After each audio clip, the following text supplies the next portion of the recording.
नमस्कार, आपके साथ हूं मैं राजीव शर्मा। आप देख रहे हैं इंडिया न्यूज। बड़ी खबर के साथ शुरुआत हम करने जा रहे हैं क्योंकि एक ऐसा दुर्घटना हुई है जिसने दिल्ली में सड़कों पर हो रही कई दुर्घटनाओं की याद भी दिलाई, लेकिन सवाल भी उठाया। वित्त मंत्रालय के एक अफसर की मौत से जुड़ा हुआ है यह मामला। पुलिस ने इस घटनाक्रम में आरोपी गगनप्रीत को हिरासत में ले लिया है। आरोपी गगनप्रीत BMW कार चला रही थी और इस टक्कर के बाद इस अधिकारी की मौत हो गई थी। जो आप तस्वीरों में देख रहे हैं, दोपहर 1:30 बजे के करीब इस हादसे की बात कही जा रही है। BMW ने कुचला और हादसे के तुरंत बाद का वीडियो हम आपको दिखा रहे हैं। हालांकि हमने इसमें लोगों को धुंधला कर दिया इन तस्वीरों को, क्योंकि इस एक्सीडेंट के तुरंत बाद वहां पर क्या चल रहा था वो आप देख सकते हैं। अदालत में जब कार्रवाई चलेगी तो ये तस्वीरें जरूर अदालत के सामने रखी जाएंगी, क्योंकि एक्सीडेंट के तुरंत बाद की तस्वीरें हैं। BMW कार की क्या हालत हो गई थी, उस मोटरसाइकिल की क्या हालत थी, मोटरसाइकिल पर बैठे लोगों की क्या स्थिति थी, और इसमें वित्त मंत्रालय के अधिकारी को समय पर मदद भी नहीं मिली और उनकी मौत हो गई। BMW कारों का कहर दिल्ली में कुछ ज्यादा ही टूट पड़ता हुआ दिखाई पड़ता है। एक बहुत चिर परिचित BMW केस दिल्ली की अदालतों में कुछ साल पहले तक बहुत ज्यादा गूंजता रहा था, और एक बार फिर इसी BMW कार ने, हालांकि इसमें BMW कार का उतना दोष नहीं है जितना इस BMW कार को चला रहे ड्राइवर का दोष है, और गगनप्रीत को हिरासत में ले लिया गया है। जो चालक है गगनप्रीत, वो BMW चला रही थी।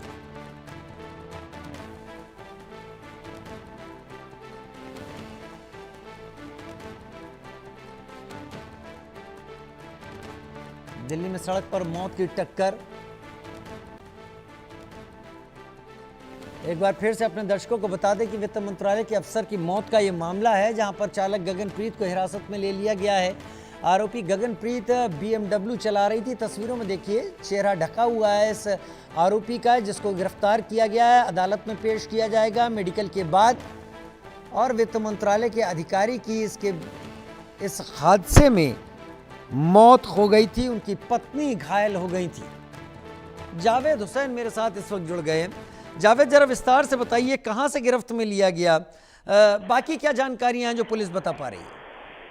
देखिए राजीव, ये जो मामला है ये शुरुआत से ही थोड़ी सी लापरवाही का मामला सामने आ रहा था, क्योंकि 22 किलोमीटर जो कि दिल्ली कैंट से जो नॉर्थ दिल्ली GTB नगर जो जहाँ पे ये हॉस्पिटल में ले गए थे, ये जो गगनप्रीत और इनके पति, क्योंकि वो इनके जानकार का अस्पताल बताया गया था। वो अस्पताल भी कोई बड़ा नहीं, छोटा सा था, जहाँ पर इन्हें ले जाया गया था।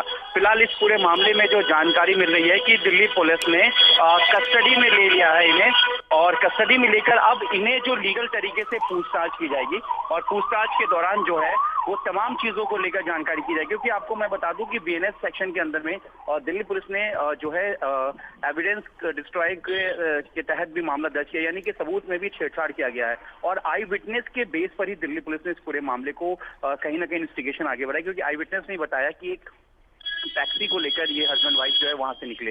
देखिए, जो जानकारी मिल रही है कि शायद जो नवजोत, जो कि अब इस दुनिया में नहीं है, वित्त मंत्रालय में थे, उनके पत्नी जो है वो लगातार गंभीर हालत में उन लोगों को कह रहे थे कि आसपास बहुत अस्पताल है, क्योंकि ये लोग हरिनगर के इलाके के रहने वाले बताए गए, क्योंकि इन्हें आइडिया था। और सबसे बड़ी हैरानी की बात ये भी राजीव की, देखिए वहाँ दिल्ली कैंट के आसपास तमाम हॉस्पिटल्स है, और कोई भी हॉस्पिटल किसी भी पेशेंट को लेने से मना नहीं करता है, खासतौर से जो जब किसी का एक्सीडेंट हो। और ऐसे में 22 किलोमीटर और 22 किलोमीटर के बीच में देखिए चीजें तो बाकी कुछ चीजें ऊपर वाले के हाथ में होता है, कुछ चीजें लीगल प्रोसेस होता है, लेकिन अगर 22 किलोमीटर का सफर तय नहीं किया जाता, 22 किलोमीटर और वो भी दिल्ली में, जावेद, ये तो ऐसा लग रहा है कि जानबूझकर जान को खतरे में डालने की कोशिश की गई। बिल्कुल राजीव, देखिए 22 किलोमीटर का मतलब ये नहीं कि आप 22 मिनट में पहुंच जाएंगे। 22 किलोमीटर का मतलब है कि जिस वक्त ये घटना हुई है दोपहर के आसपास